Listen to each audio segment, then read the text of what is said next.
linumuraken panjenenganipun Sang Guru Agung ingkang Maha Suci ingkang sampun gayuh kepadang sampurna.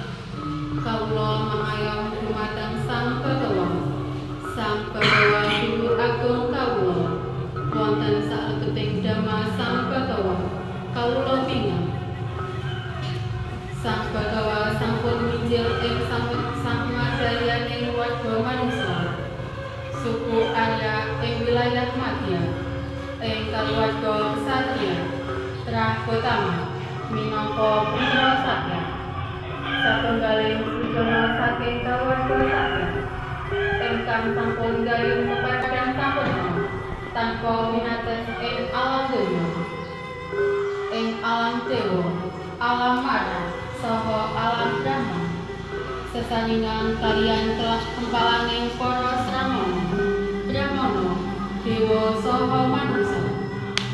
Tamunten kapiramu dumateng panjenenganipun Sang Guru Agung ingkang Maha Suci ingkang sampun gayuh kepadang sampurna ing pangawian miwah tindak tandukipun. Kono ing gumularing jagat raya panuntun ingkang minangka guruning para dewa lan manungsa ingkang tanpa tanding, ingkang wening, ingkang pantes dipun mulyakaken. Dhamma sampun sampurna kawedhar dening Sang Bagawa kanthi gamblang dhateng sinaget saged kabuktekaken nuntun tumuju terenging manah saged dipun jajaki dening para wicaksana jumbuh kapitayanipun. Sang Siswa Sang Bagawa sampun sampurna ing pangayom.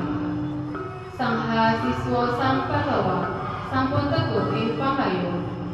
Sang Siswa Sang Bagawa sampun leres ing pangayom. Sang Siswa Sang Bagawa sampun pantes ing pangayom.